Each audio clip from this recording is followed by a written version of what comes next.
Comment optimiser la transmission de son entreprise? C'est ce qu'on va voir aujourd'hui dans ce nouveau Value Assets. Value Assets qui va être donc chargé de parler que de la partie transmission. On a vu dans l'épisode précédent toute la partie optimisation fiscale de la cession d'entreprise. Donc on a vu dans la dernière vidéo comment vendre son entreprise sans payer d'impôts. Aujourd'hui, on est dans une logique différente pour les entrepreneurs, une logique de transmission. Donc on est typiquement dans le cadre d'entrepreneurs qui ont une entreprise familiale par exemple et qui veulent la transmettre à leurs enfants pour qu'ils reprennent la gouvernance de la société. Voilà, c'est une logique totalement différente. Il y a évidemment des optimisations qui peuvent être faites sur ce genre d'opération parce que sinon, les droits de donation, les droits de mutation à titre gratuit peuvent, quand il s'agit de grosses sociétés, aller sur des montants astronomiques. Donc, on va optimiser tout ça aujourd'hui. On va voir deux principaux schémas. Le premier, c'est le pacte Dutreil. C'est le schéma le plus connu, qui est le plus utilisé. Mais on va voir quand même pas mal de conditions dont très peu de personnes ne parlent et qui peuvent faire sauter tout simplement ce dispositif. L'administration fiscale peut requalifier ce dispositif et dire que il n'était pas viable parce que vous n'avez pas respecté les conditions. Le deuxième schéma qu'on va voir, c'est le schéma qui s'appelle le FBO, donc Family Buyout, qu'on peut appeler aussi LBO familial. Donc c'est un schéma là, on est vraiment sur de l'ingénierie patrimoniale pure et dure. C'est vraiment des schémas de banque privée, c'est pas des schémas de CGP ou autre. On est sur des entreprises en général qui sont d'un montant assez élevé, mais on va voir que ça peut être super intéressant, beaucoup plus que le Dutreil même, parce qu'en fait on combine le Dutreil à un LBO. Donc voilà, on va voir tout ça, mais on va voir également qu'il y a des points vraiment à respecter, des points d'attention, parce que pareil, au même titre que le Dutreil, l'administration fiscale peut faire sauter ce schéma de LBO. J'ai vu personne parler de ces conditions à respecter pour le FBO, ou en tout cas de ces points d'attention à respecter. Pourtant, c'est des points d'attention qui sont cruciaux parce que sans cela, le FBO peut sauter et en fait, on se retrouve à payer encore plus que ce qu'on aurait dû payer si on n'avait même pas essayé d'optimiser.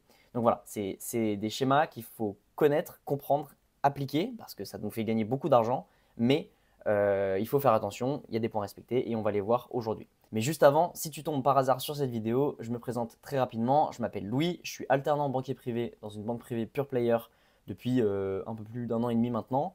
Et en parallèle donc de mon master gestion de patrimoine à Paris Dauphine, mon master 2, je publie beaucoup de contenu sur les réseaux, donc sur cette chaîne YouTube, sur mon compte Instagram. Mon but, c'est évidemment de vous donner tous ces tips là, toutes ces choses, ces schémas, ces articles à connaître qui ne sont pas forcément accessibles facilement en ligne, ou en tout cas s'ils sont accessibles, ils sont très mal expliqués ou vaguement expliqués. Moi j'essaye d'être pédagogue, mais en allant le plus dans le détail possible pour que tout simplement si vous êtes un entrepreneur et que vous voulez gérer votre patrimoine, vous avez juste à regarder mes vidéos et sur chaque sujet, donc je fais des value assets comme ça de 1 heure, 1 heure et demie sur des sujets bien particuliers de la gestion de patrimoine. Donc que ce soit financement, investissement, fiscalité, ingénierie patrimoniale ou autre. Voilà, j'essaye d'aborder le maximum de choses dans un temps condensé pour vous donner toutes les clés et que vous n'ayez pas besoin forcément d'aller voir des conseillers en gestion de patrimoine qui vont vous facturer cher pour souvent des conseils pas top. Alors c'est parti, comme je vous ai dit, on va voir aujourd'hui deux pistes d'optimisation pour la transmission de son entreprise et on va s'attaquer directement au premier volet de cet épisode qui est donc le pacte Dutreil. Pacte Dutreil que vous connaissez déjà peut-être, vous avez déjà peut-être entendu parler de sociétés dutreyables et autres, tout simplement parce que c'est un schéma qui est énormément utilisé et pour cause, il permet vraiment des avantages fiscaux assez exceptionnels, faut le dire, en France. Donc, en gros, ce pacte-là est régi par l'article 787B du Code général des impôts. Comme ça, si vous voulez aller plus en détail, vous avez la référence. L'avantage fiscal que ce pacte et ce schéma permet, c'est un abattement de 75% de la valeur transmise. Donc en gros, quand on transmet une société, normalement on va payer des droits de mutation à titre gratuit, donc des droits de donation, sur la valeur totale des titres transmis. Et bien ici, si on respecte les conditions du pacte Dutreil, on va avoir un abattement de 75% de cette valeur-là. Donc c'est énorme. Et en plus de ça, cet abattement, il est couplé à une réduction de 50% des droits de donation si on donne les titres en pleine propriété et qu'on a moins de 70 ans. Alors, je vais rentrer un peu plus dans le détail après, mais juste, je vous pose ici la condition première et pourquoi on regarde ce schéma aujourd'hui, c'est que on peut baisser de 75% la valeur des titres transmis fiscalement et en plus de ça, réduire encore 50% les droits qui devraient être payés. Donc vraiment, ça ramène le coût d'une opération de transmission d'entreprise à vraiment très peu d'argent par rapport à une transmission sans optimisation. C'est pour ça que c'est hyper intéressant. Et comme c'est hyper intéressant, il y a beaucoup de conditions à respecter. Il y en a 4 pour être très précis. Et comme je vous l'ai dit en introduction, il faut vraiment les respecter, ces conditions-là, parce que l'administration fiscale surveille le moindre pacte du trade qui est fait tous les ans. Première condition, c'est justement la condition liée au titre concerné. Parce que le pacte du trade ne peut pas se faire sur n'importe quelle société. Il faut que la société soit dite dutréable. Et donc pour que la société soit dutréable, il faut qu'elle ait une activité qui soit commerciale, artisanale, industrielle, agricole ou libérale. Bref, en gros, quasiment toutes les activités sont éligibles, sauf les activités patrimoniales, tout simplement. Et concernant la location immobilière, donc les activités immobilières, l'hôtelier et le para-hôtelier, c'est OK. Donc para-hôtelier, c'est Airbnb. Mais tout le reste, ça marche pas. Donc tout ce qui est location nue, location meublée, etc., tout ça, ça marche pas. Les seules activités de location immobilière qui marchent, c'est l'hôtelier, donc le vrai hôtel, ou le para-hôtelier. Si l'activité maintenant est mixte, on peut avoir des sociétés avec différentes activités et avec certaines activités qui seraient éligibles et d'autres qui ne le seraient pas. Par exemple, une société dans laquelle on a une activité commerciale qui représente 80% du chiffre d'affaires, mais que cette société est aussi un peu une holding et donc on gère notre patrimoine et que ça représente à peu près 20% des activités de la société, eh bien on est dans le cadre d'une activité mixte. On a une activité prépondérante qui est du trayable, qui est éligible, et une autre qui ne l'est pas. Et donc la société va être dutréable parce que l'activité commerciale est prépondérante. Maintenant, dans le cadre de holding animatrice, donc holding animatrice, je vous ai mis des critères ici à respecter pour que la holding soit considérée comme vraiment animatrice. C'est surtout ça en fait qui est très regardé par l'administration fiscale, donc c'est là-dessus qu'il vous faudra faire gaffe. Je vous ai mis plusieurs points de vigilance, etc. Mais en gros, une holding animatrice, c'est tout simplement une société, donc une holding, qui détient et contrôle une autre société qui, elle, a une activité opérationnelle. Donc, qui, elle, a une activité et exerce une activité qui est éligible. Et donc, en fait, si cette société-là est dutréable et éligible, alors la holding qui la contrôle, et en respectant toutes ces notions-là et tous ces points de vigilance que je vous ai mis, alors cette holding animatrice sera dutréable. Et en fait, on pourra directement transmettre les titres de la holding au lieu de transmettre les titres de la société opérationnelle. Et c'est très souvent ce qui est fait, surtout dans le cadre de sociétés familiales. On a très souvent une holding qui gère directement l'activité. Je vous ai mis ici, la holding animatrice sera considérée comme animatrice si l'animation représente plus de 50% de son activité. Donc, si elle n'est pas considérée comme patrimoniale. Par exemple, si 60% de l'activité de la holding, c'était de gérer le patrimoine des dirigeants, ça serait une holding patrimoniale et donc ça ne rentrerait pas dans le cadre du Dutreil et on ne pourrait pas dutrayer cette holding-là. Donc voilà, encore une fois, checker tous les points de vigilance ici. Je ne vais pas rentrer dans le détail, je ne vais pas juste lire les points, ça ne sert à rien, mais ils sont tous là. Ensuite, pour ce qui est des sociétés interposées. Donc, les sociétés interposées, ça va être par exemple une holding qui n'est pas encore animatrice. Donc, c'est une holding, une société qui détient une autre société, qui elle est opérationnelle, mais cette holding ne contrôle pas encore la fiche, soit parce qu'elle vient d'être créée, soit parce qu'elle a d'autres activités également, mais voilà, elle ne la contrôle pas. Dans ce cas-là, cette société interposée, elle va être dutréable selon un ratio d'éligibilité. Et ce ratio d'éligibilité, ce sera en gros, très simplement, si la holding détient 20% d'une société qui, elle, est éligible, et bien en fait, le ratio va être 20%. Donc en gros, si on transmet des titres, si on transmet 100 € de titres de cette holding-là, il n'y aura que 20 € de ces titres-là qui pourront bénéficier des abattements du Dutreil. Et donc cette condition-là, ça marche si cette société est signataire de l'ECCT, donc on le verra juste après, et s'il y a 2 niveaux d'interposition maximum. Comme je vous l'ai dit, le ratio d'éligibilité, bon là c'est la formule un peu barbare, mais en gros c'est tout simple, c'est comme je vous ai dit, le pourcentage en gros d'actifs qui seraient éligibles, c'est le pourcentage, c'est le ratio d'éligibilité. Et donc il y aura par exemple dans l'exemple précédent 20% des titres transmis qui seront éligibles au dispositif du Dutreil et qui donc pourront bénéficier des abattements fiscaux. Donc c'est tout pour les conditions liées aux sociétés. Donc c'est tout pour la première condition. J'attire juste votre attention sur le fait que ces conditions-là doivent être maintenues durant toute la durée des engagements successifs. Parce qu'on va le voir, les autres conditions, c'est qu'il y a des durées d'engagement de conservation des titres. Donc voilà, on va voir, ça peut s'étaler sur 6 ans et plus. Vous allez comprendre ce point-là par la suite, mais il faut vraiment comprendre, et c'est là-dessus aussi que l'administration fiscale fait vraiment attention, c'est que ces conditions doivent être maintenues durant toute la durée des engagements. Donc tant que les derniers engagements ne sont pas échus, on doit respecter ces conditions liées au titre concerné. Donc en gros, notre activité doit être encore éligible et donc en fait, notre société doit être encore dutréable pendant toute la durée de vie. Donc on va voir, quand on va le donner, on ne va pas pouvoir forcément faire ce qu'on veut avec, parce qu'il faudra justement conserver cette notion d'activité commerciale, d'activité éligible.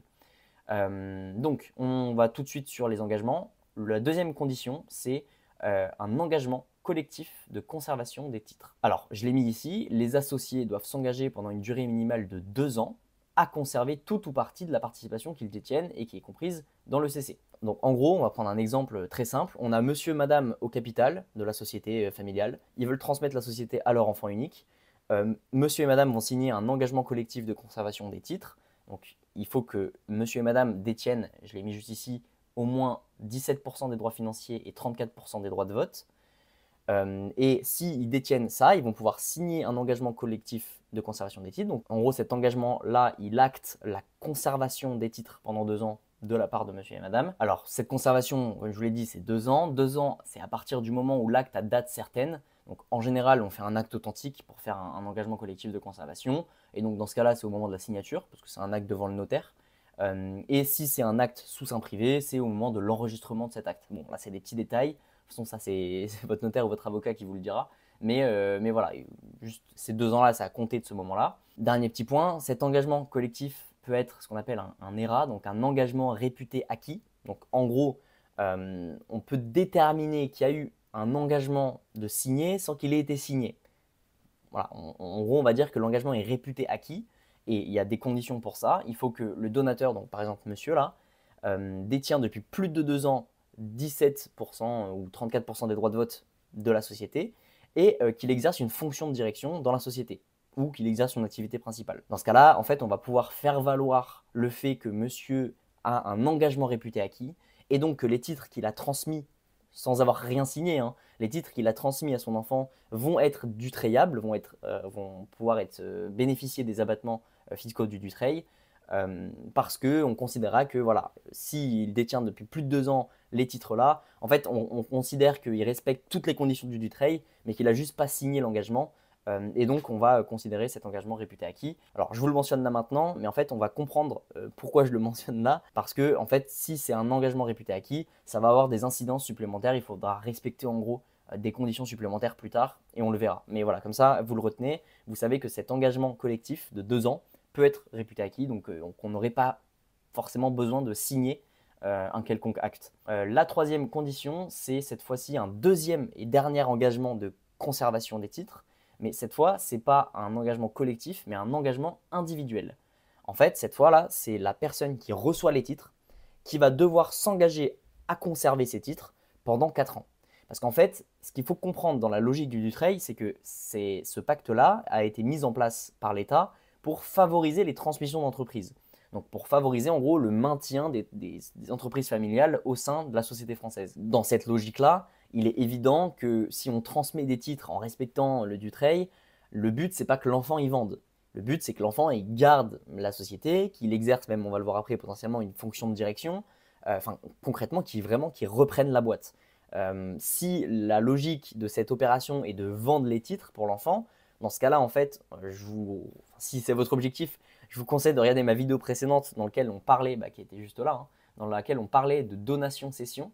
Et dans ce cas-là, vraiment, c'était cette logique-là de donner la société, la revendre. Et en fait, comme ça, on transmet de l'argent à nos enfants. Donc, vous pouvez aller voir ma dernière vidéo si ça vous intéresse. Mais en gros, ça permettait de transmettre à vraiment un moindre coût.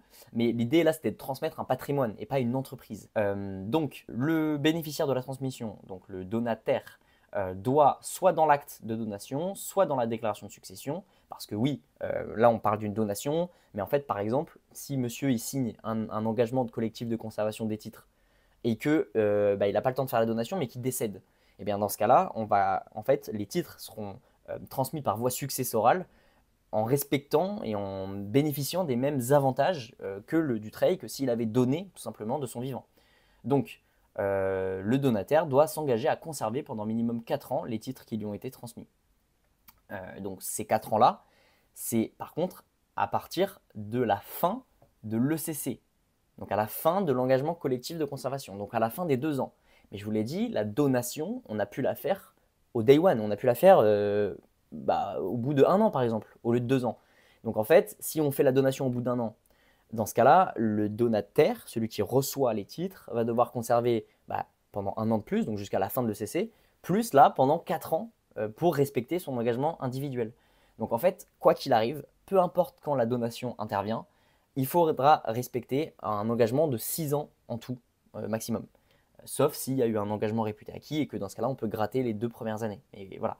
De toute façon, je vous ai mis une petite frise ici et je la verrai juste après, mais je vais attendre de faire la dernière condition parce qu'on verra qu'il y a aussi un critère de temps et donc ça sera beaucoup plus clair pour vous. Mais voilà, là je vous pose les bases et ensuite avec la frise, ça sera beaucoup plus simple, je pense. Donc, je vous ai dit 4 ans à compter de l'expiration de l'engagement collectif de conservation.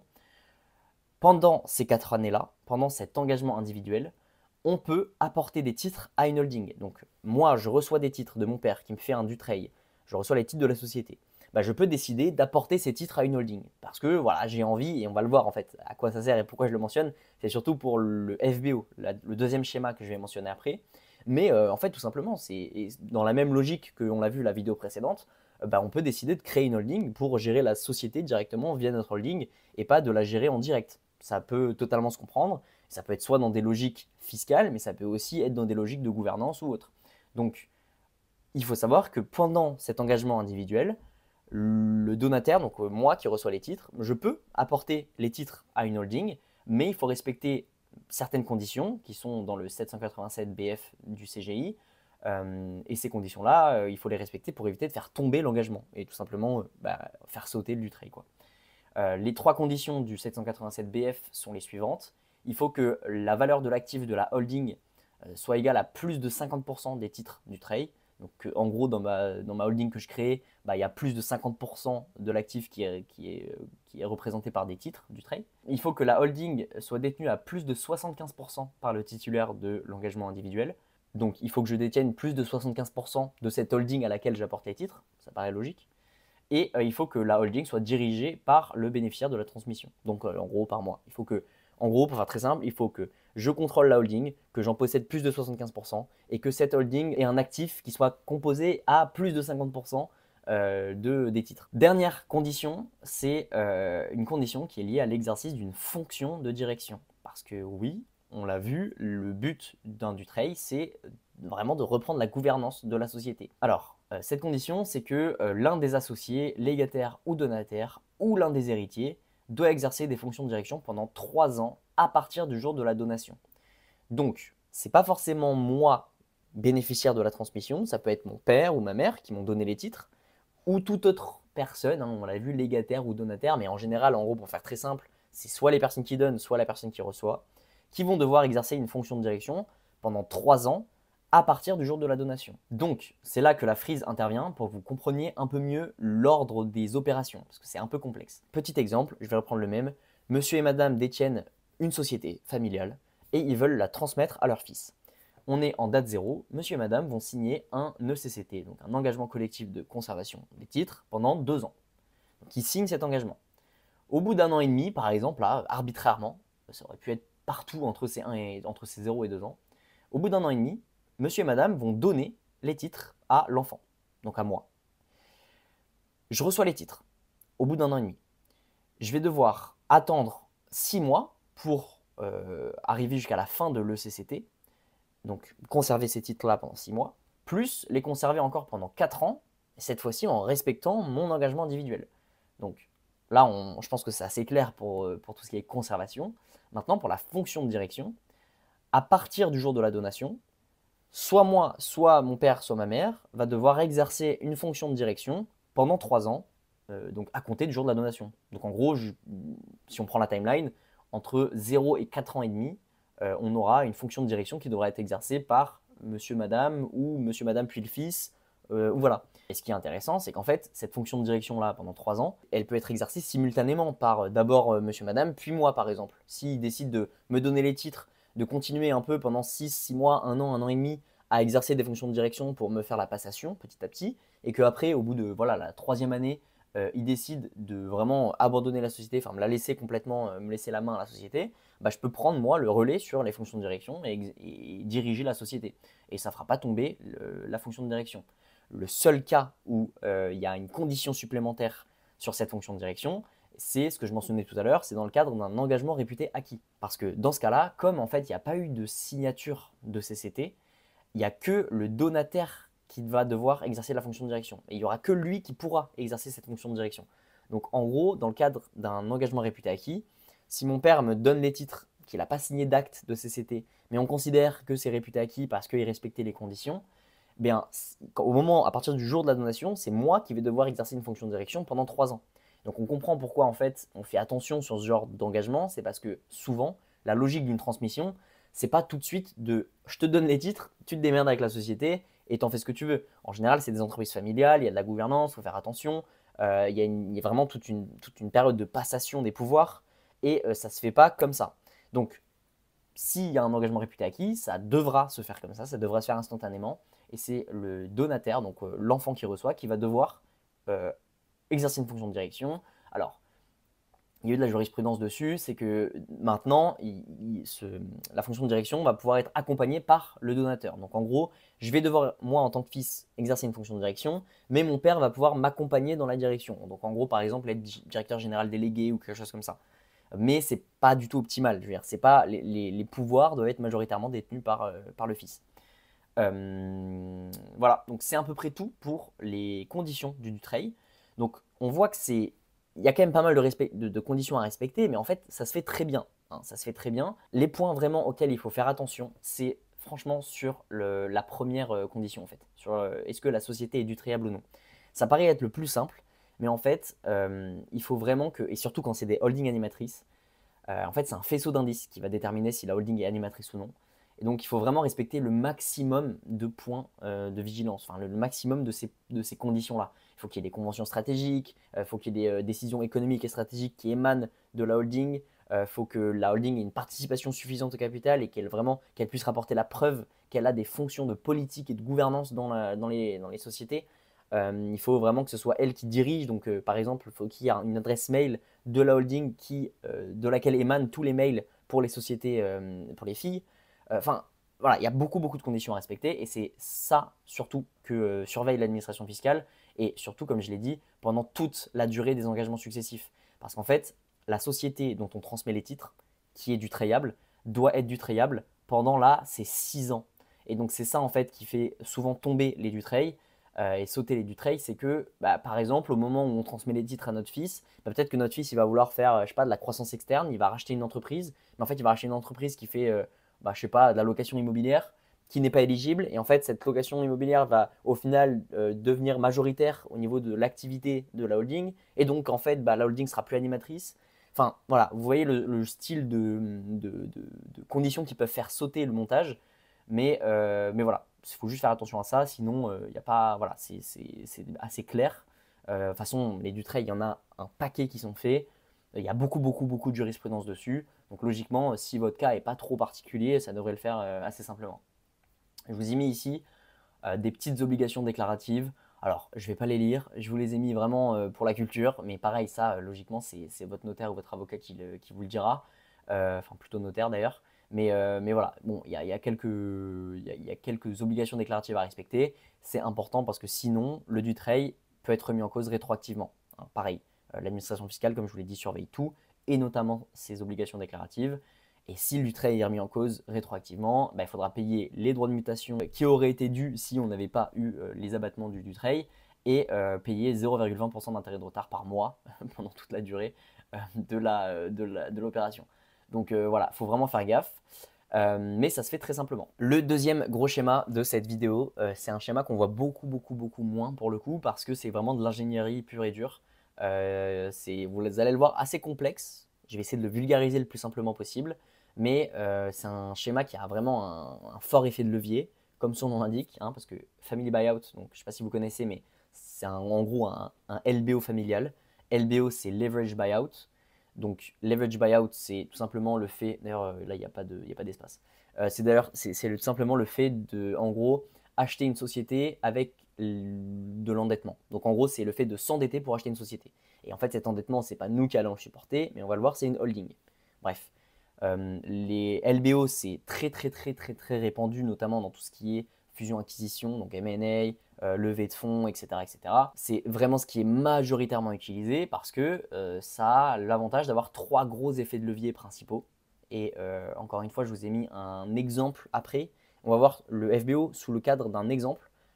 Ça sera beaucoup plus simple à comprendre. Mais voilà, je vous mets ici juste les petits avantages du LBO. Donc les 3 principaux avantages, c'est les 3 effets de levier du LBO. Les 2 premiers, donc c'est le levier fiscal et le levier financier. Donc je vous ai mis un petit schéma ici. Typiquement, Monsieur X veut racheter la société A.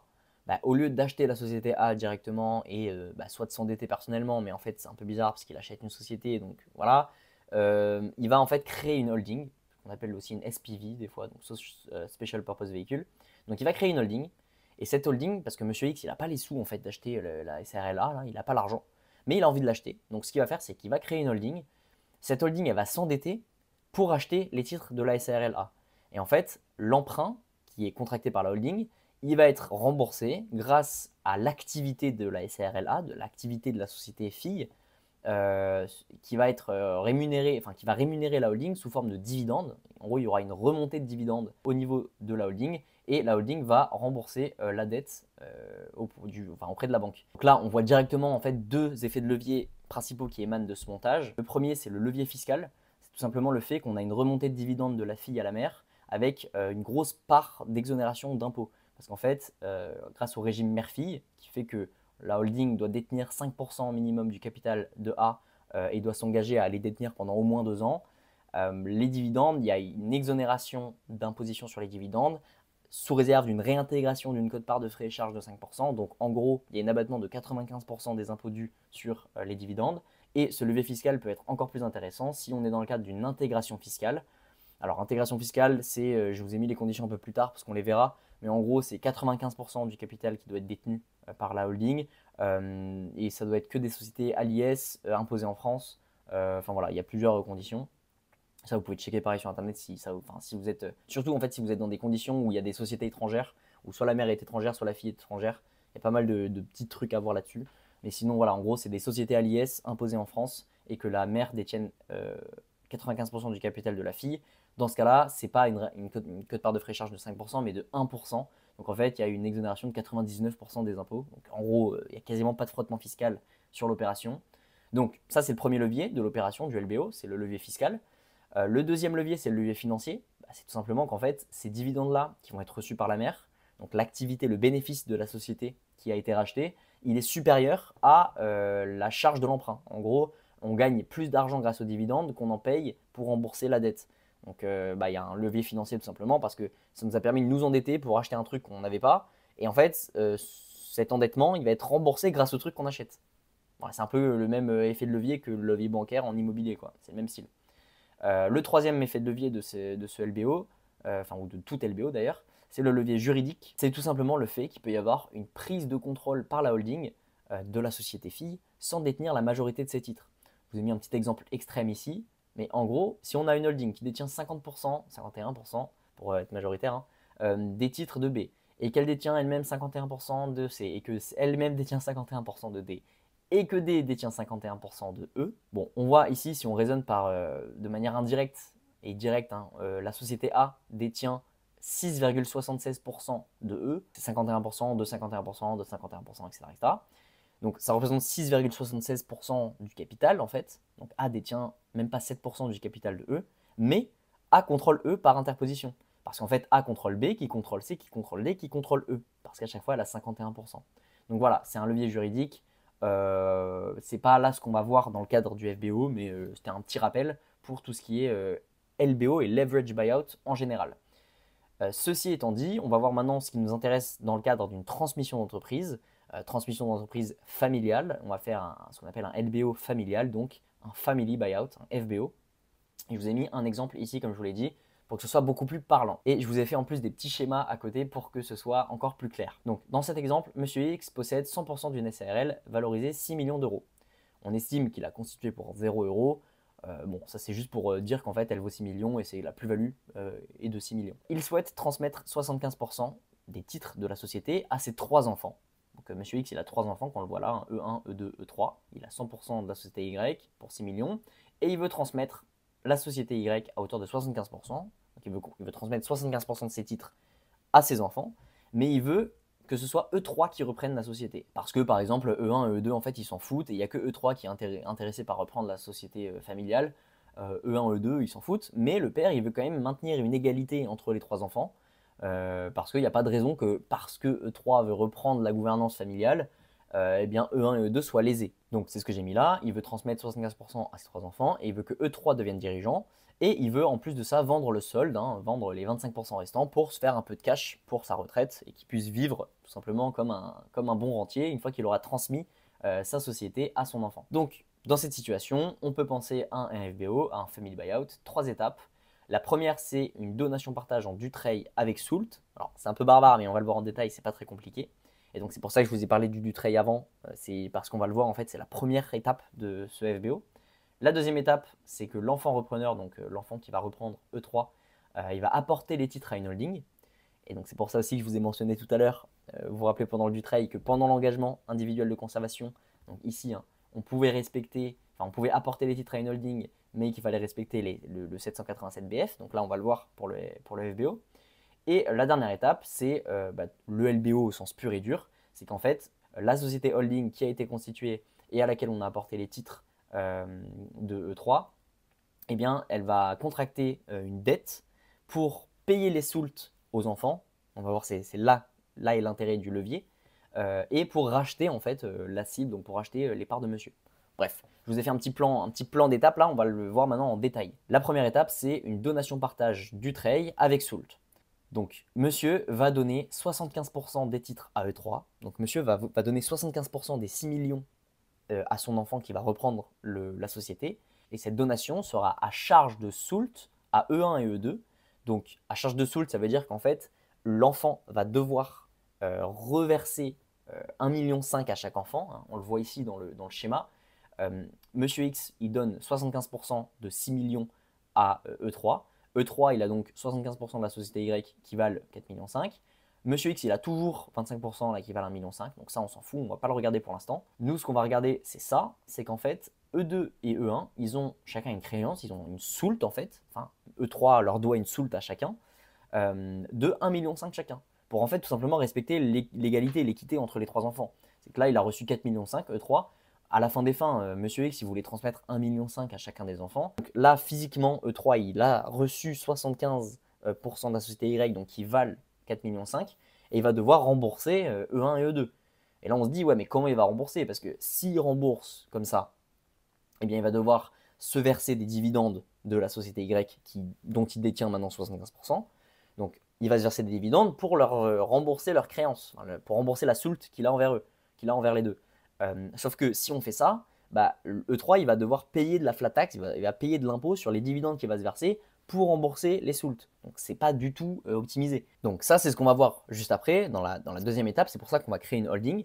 Mais d'abord là on fait juste la première étape, c'est la donation partage. Donc Monsieur X il donne, comme on l'a dit, 75% des titres à E3 à charge de soult à E1 et E2. Concrètement en fait ici on a juste donné à E1, on a juste donné 4,5 millions à l'enfant 1. Ok, il y a des soults, mais on a donné 4,5 millions à l'enfant 1. Donc là, on se dit, l'enfant 1, il va casquer sur les impôts, et en fait, on pourra déduire que ses abattements à lui, on ne pourra pas déduire les abattements des autres et tout, parce qu'en fait, on a donné qu'à lui.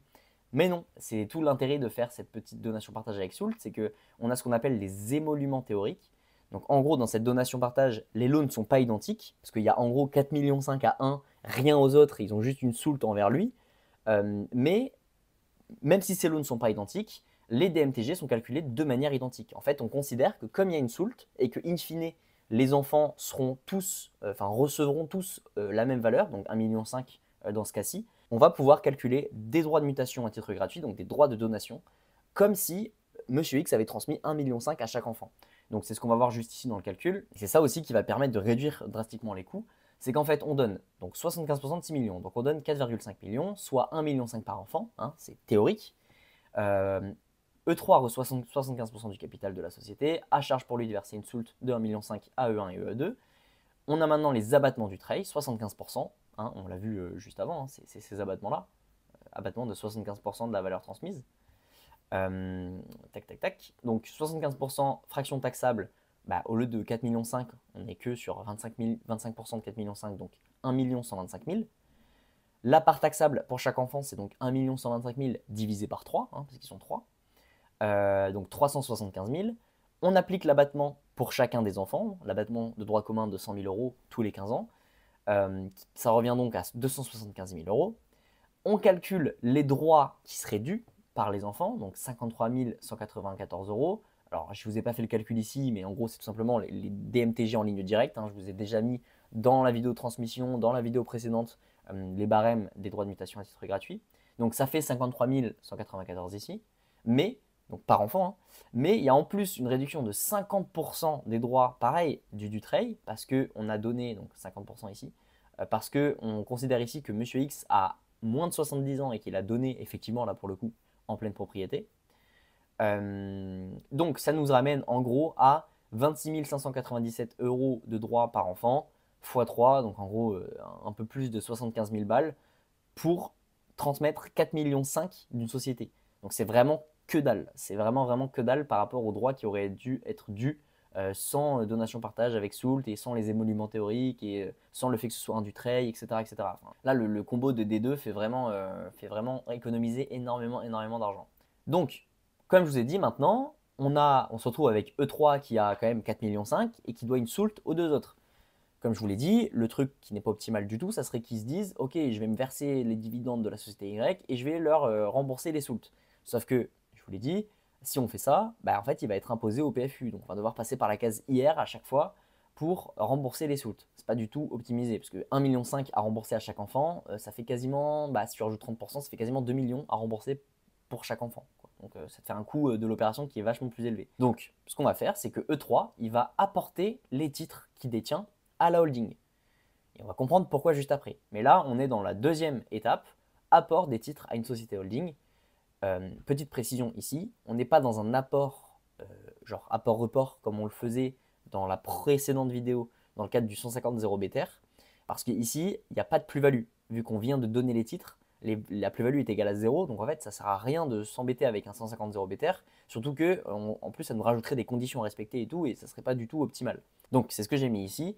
Après la donation, E3 crée une holding par rapport des titres, donc apport des 4,5 millions, à charge pour la société de régler les Soult. En fait, ce qu'on va dire, c'est que c'est la société, donc la holding qu'on vient de créer, qui va rembourser les Soult dus aux enfants 1 et 2. Donc, cet apport-là, comme je vous l'ai dit, ce n'est pas un apport au sens 150 0 BTR. Il est en fait divisé en deux, cet apport. Il y a un apport qui est réalisé à titre pur et simple pour 1,5 million. Donc ça, c'est l'apport en fait classique de sa part des titres qui doivent lui être dus. En fait, c'est les 1,5 million que E3 détient et qui va détenir en fait in fine. Et il y a l'autre partie de l'apport, c'est un apport réalisé à titre onéreux pour 3 millions d'euros, c'est les Soult. Alors, comme c'est un apport réalisé à titre onéreux, il y aura un paiement de droits et il y aura paiement donc de droits d'enregistrement. Là, il faut juste faire attention, si c'est une SAS, donc si c'est des actions, les droits d'enregistrement, c'est 0,1% du montant total des Soult, hein, donc de 3 millions ici. Et par contre, si c'est une SARL, comme c'est le cas d'ailleurs ici, c'est hyper taxé, enfin c'est beaucoup plus taxé parce que c'est 3% de droits d'enregistrement par part sociale sur les 3 millions ici. Donc ça chiffre très vite et c'est pour ça que souvent, dans le cadre d'un FBO, ce qu'on fait, c'est qu'on transforme avant tout ça, on transforme dans les statuts la société, si c'est une SARL par exemple, on la transforme en SAS. Alors quand on transforme en SAS, on dit à l'administration fiscale qu'on ne le fait pas pour un but fiscal, mais qu'on le fait parce qu'on veut aménager de manière plus optimisée la gouvernance au sein de la société et que la SAS permet une rédaction libre des statuts, donc c'est beaucoup plus pratique. Mais en fait, en réalité, certes, on veut organiser la gouvernance de la société Y, parce qu'après, elle sera détenue par une holding, etc. Donc ça peut amener des difficultés, mais en vrai, le principal but, c'est le but fiscal. C'est pour réduire l'imposition, et enfin réduire les droits d'enregistrement et payer que 0,1% au lieu de 3% sur la valeur totale des Soult. Parce que oui, pour se rendre compte un peu quand même de l'ordre de grandeur, sur 3 millions là par exemple, 3% ça fait 90 000 € et 0,1% ça fait 3 000 €. Donc il y a quand même une différence de 87 000 € si on a juste transformé la société en SAS. Donc c'est pas négligeable. Et attention, donc c'est ce que j'ai mis là, pour réaliser cet apport des titres qui ont été transmis dans le cadre d'un Dutreil à une holding, il faut respecter, comme je l'ai dit dans le Dutreil, le 787 BF pour éviter que l'apport ne remette en cause le Dutreil. Donc c'est ce que je vous ai dit tout à l'heure. Il faut qu'en fait E3 contrôle la holding, qu'il en détienne plus de 75%, donc c'est le cas ici parce qu'il détient 100%, et que l'actif de la holding soit constitué à plus de 50% par les titres de la société Y. Et là, c'est le cas parce qu'elle détient 75% des titres, mais en fait, elle a que ça dans son actif. Elle n'a rien d'autre dans son actif. Là, si on fait le bilan là, de la holding à l'ouverture, elle a dans l'actif les titres de la société Y, et au passif, elle a 3 millions de dettes et du coup 1,5 million de capitaux propres.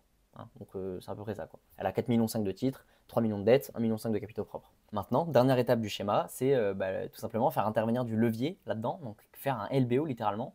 Et pour ça, c'est la holding qui va contracter une dette pour rembourser les soults et qui va ensuite racheter la participation de Monsieur X. Donc, ce que j'ai mis ici, suite à l'apport, la holding contracte un emprunt de 3 millions pour que E3 règle les soults, donc les soults de E1 et E2. Ce prêt sera remboursé grâce aux résultats de Y. Donc, ce que je vous ai dit tout à l'heure, hein, il y a une remontée de dividendes à 5% parce qu'on est sous le régime mère-fille. Et c'est là tout l'intérêt d'avoir créé une holding, c'est qu'on ne passe pas par la case IR, donc il n'y aura pas de flat tax et de distribution de dividendes pour rembourser les soults. Ça se fera directement en fait dans la holding. Et c'est là l'intérêt parce que sans ça, comme je vous l'ai dit tout à l'heure, E3 aurait dû se verser des dividendes de Y à hauteur de 30%, même 34% si on compte la CEHR, pour rembourser la soult. Donc ça aurait chiffré très très fort à la fin. Et donc je vous ai mis le petit schéma ici. En fait, on a la holding qui a contracté une dette de 3 millions. Elle va donc pouvoir rembourser directement bam, les deux soults, 1,5 million, 1,5 million. Donc là, on n'a plus de créances. La holding, pour rembourser cette dette, elle va en fait se servir des dividendes qui seront versés par la société Y. Donc les dividendes remboursent le prêt, c'est ce que j'ai mis ici. Remontée de dividendes à 5% grâce au régime mère-fille. Et ensuite, à force d'accumuler du résultat au sein de la holding, parce que les dividendes là sont supérieurs à la charge de la dette, logiquement, hein, pour réaliser ce LBO, au bout d'un moment, la holding va pouvoir racheter directement la participation de Monsieur X, donc les 1,5 million restants, et Monsieur X, donc le père, va pouvoir in fine partir à la retraite tranquillement. Son fils aura sa holding qui détiendra 100% de la société Y. La gouvernance sera respectée, ils auront payé très très peu de droits. Et en plus de ça, quand la holding va racheter les titres à monsieur, ce que j'ai mis là, hein, elle rachète 25% des titres de monsieur, on a application du régime dérogatoire de 85%. Donc ça, je vous l'ai mis, rappelez-vous la vidéo précédente, hein, c'est dans le cadre d'une cession par le haut, on choisit l'option à l'IR avec abattement renforcé maximum de 85%. Donc allez la voir si ça ne vous paraît pas très clair, mais en gros ici, on aurait donc une plus-value de 1,5 million, hein, les titres de monsieur valent 1,5 million, ça serait imposé à 27,95%, soit 419 250 euros. Donc en gros, on voit, en fait, il y aurait eu très très très peu de frottement fiscal sur cette opération, parce qu'il y aurait eu ici un peu plus de 75 000 balles de droits. Là, il y aurait eu des droits d'enregistrement à hauteur, si c'est une SAS, de 3 000 euros. Et là, il y aurait eu 419 000 balles. Donc en gros, il y aurait eu 500 000 euros de droits sur, on le rappelle, hein, une transmission de société qui vaut 6 millions. Donc c'est quand même très peu. Et vous comprenez donc pourquoi c'est hyper avantageux ce schéma sur le papier. Et c'est pour ça que je voulais que vous restiez jusqu'à la fin de la vidéo, parce qu'on va maintenant parler un peu des limites de ce schéma-là et des critères qu'il faut respecter et que je vois personne mentionner sur Internet et autres. Et pourtant, il faut bel et bien les respecter. Et en fait, on va voir que ce schéma-là, qui paraît idyllique sur le papier, ne marche pas forcément à tous les coups. Et surtout quand on a cette situation-là, en fait. Quand Monsieur X a 3 ou 4 enfants, quand il a beaucoup d'enfants et que en fait, les soults vont être très élevés, on va voir que ça va pouvoir limiter la chose, tout simplement parce qu'il ne faut pas l'oublier, c'est une dette qui va devoir être contractée par la holding pour rembourser ces soults-là. Et pour rembourser cette charge d'emprunt de la dette qui a été contractée, c'est les dividendes de la société qui vont permettre ce remboursement-là. Donc on comprend qu'il faut que les dividendes qui soient versés soient supérieurs à la charge d'emprunt. Alors, comme ça, là, ça paraît pas déconnant, mais en fait, si on a une grosse soult, donc par exemple, là, typiquement dans le cadre où on était, on a quand même 3 millions d'emprunts pour une société qui en vaut 6 millions. Donc il va falloir que la société Y délivre quand même vachement de performances pour rembourser les intérêts qui vont être dus sur ces 3 millions. Là, je n'ai pas fait le calcul, de tête, mais il y aura quand même voilà, pas mal de rentabilité qui sera attendue par la société Y pour pouvoir rembourser la dette. Et donc, ce que j'ai mis ici, c'est qu'en fait, on va devoir déterminer le montant du dividende pour pouvoir rembourser la banque et que le LBO fonctionne. Et pour ça, on va appliquer 3 critères qu'il faut respecter. il faut que d'une part, le ratio dans la holding de fonds propres sur dette soit supérieur à 1. Ici, je vous rappelle, ce n'est pas le cas parce qu'on aurait 1,5 million de fonds propres. Les fonds propres, ça va être l'apport réalisé à titre pur et simple ici, hein, c'est les 1,5 million. On aurait 3 millions de dettes, c'est l'apport à titre onéreux, hein, on le rappelle. Donc notre ratio fonds propres sur dette, c'est 1,5 million sur 3, ça fait 0,5. Donc là déjà, on ne respecterait pas ce critère-là. Ensuite, il faudrait que le dividende soit supérieur à 2 fois la charge d'emprunt annuelle. Donc en gros, si par exemple, j'en sais rien, sur 3 millions, on paye 10 000 euros annuels de charge d'emprunt, je dis un montant arbitraire, il faudrait que annuellement, la société Y nous reverse 20 000 euros au moins de dividendes. Donc voilà, ça va dépendre vachement de la rentabilité de la société Y, comme je vous l'ai dit tout à l'heure. Et la troisième condition, ça paraît évident, mais c'est que la société Y, donc la fille, doive disposer de trésorerie suffisante pour pouvoir verser ces dividendes-là. Donc qu'elle fasse du bénéfice et qu'elle ait de la trésorerie. Donc c'est pour ça que je tenais à vous mentionner plusieurs points d'attention auxquels il faut faire gaffe justement quand on veut réaliser un FBO. C'est qu'il y a des limites qui sont posées notamment par ces critères qu'il faut respecter, et donc il faut faire gaffe à ce que le FBO ne saute pas et qu'en fait la société Y qui est donnée à l'enfant 3 là, à E3, ne soit pas en fait un pot pourri. Parce que in fine, la société est certes transmise à E3, il y a remboursement des SOUL, tout ça, mais en fait E3 il se retrouve avec une holding qui est surendettée, hein, parce que ici dans ce cadre-là, on a une dette qui est égale à 2 fois le montant des fonds propres. Et il faut en plus de ça que la société Y soit vachement rentable pour rembourser cette charge de la dette conséquente. Donc c'est ce que j'ai mis ici. Premièrement, il faut que la société soit très rentable pour pouvoir fournir ce dividende, surtout s'il y a 2 enfants et plus, hein. Donc en fait, surtout s'il y a des grosses soultes, c'est ça la question. Parce que s'il y a un seul enfant, bon, bah, en fait, ça se fait très simplement. Il n'y a pas de soult, et en même temps, il n'y a pas non plus tant d'intérêt que ça à faire un FBO, parce qu'il n'y a pas de levier nécessaire à avoir. Donc s'il y a 2 enfants et qu'on a une soult, du coup ça peut se faire parce qu'on a une soult qui est égale à notre apport en fonds propres. Mais si on a surtout 3 enfants ou plus, bah, faut faire attention. Deuxième point d'attention, c'est que la holding peut se retrouver très endettée si justement il y a beaucoup de soult. Et troisième point d'attention, c'est si on est sous un régime d'intégration fiscale. Donc si on se dit ici, ok, je veux bénéficier au max de mon levier fiscal, et en fait ma holding et ma société Y, bah, je vais pouvoir bénéficier de l'intégration fiscale pour que les dividendes que je remonte soient à 1% et non pas 5%. Et donc là on se dit, ouais, ça peut être la bonne idée et tout, mais en fait non, il ne faut pas faire d'intégration fiscale dans le cadre d'un FBO, parce que ça risque d'appliquer l'amendement Charras, qui est donc l'amendement qui est régi par cet article-là, le 223B alinéa 7. Je vous l'ai mis pareil pour checker. Là, je vous le mentionne très brièvement, mais il faudra bien penser à le regarder si vous voulez faire cette opération. Cet amendement, en gros, il est là pour. C'est un dispositif anti-abus, en fait, qui vise toutes les opérations de rachat des titres à soi-même. Et donc, en fait, si on est dans le cadre d'une intégration fiscale, on pourrait considérer que c'est un rachat à soi-même des titres, que ce FBO représenterait un rachat à soi-même des titres, parce qu'on rachèterait les titres d'une société Y qui fait partie de l'intégration fiscale de notre groupe. Et donc voilà, en gros, la conséquence principale de cet amendement Charras, ce serait une réintégration des charges financières, quelque chose qu'on veut évidemment éviter, parce que si on fait un FBO, c'est pour optimiser, et donc c'est pas pour se faire retoquer après par l'administration fiscale. Donc je vous ai mis d'ailleurs ici les petits, comme je vous l'ai dit tout à l'heure, les conditions de l'intégration fiscale. 95% d'une société à l'IS imposée en France, et il y a d'autres petites conditions s'il y a des sociétés filles étrangères, mères étrangères ou autres. Voilà, c'est tout pour le FBO. J'espère que cette vidéo vous a plu, qu'elle vous a été utile.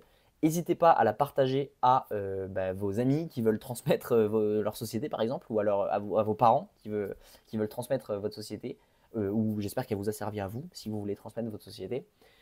C'est donc, comme je vous l'ai dit, 2 schémas qui sont très intéressants, qui permettent d'économiser énormément de droits, d'impôts.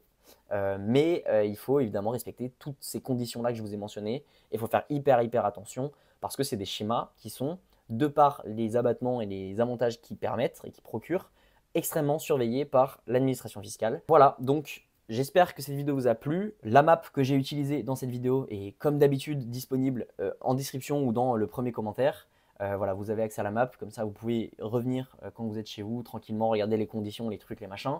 C'est le cas pour d'ailleurs tous mes précédents Value Assets et tous mes futurs Value Assets. Donc n'hésitez pas à vous abonner, à suivre, à mettre les notifications et à liker, commenter cette vidéo et à aller voir toutes les précédents Value Assets qui pourraient vous intéresser si vous êtes entrepreneur, que vous voulez gérer votre patrimoine, que vous voulez apprendre à gérer votre patrimoine parce que vous avez compris que c'était important et crucial de savoir un minimum les bases de la gestion de patrimoine quand on est chef d'entreprise. Faire de l'argent avec sa société, c'est bien, mais arriver à réduire l'imposition et faire de l'argent avec l'argent qui est fait, qui est généré par sa société, c'est encore mieux. Donc voilà, j'espère que cette vidéo vous a plu. Moi, je vais continuer à vous faire un paquet de sujets comme ça. Dites-moi en commentaire d'ailleurs s'il y a des sujets qui vous intéresseraient et que vous aimeriez que j'aborde. Voilà, je vous dis à la prochaine pour un prochain Value Assets. Merci, ciao.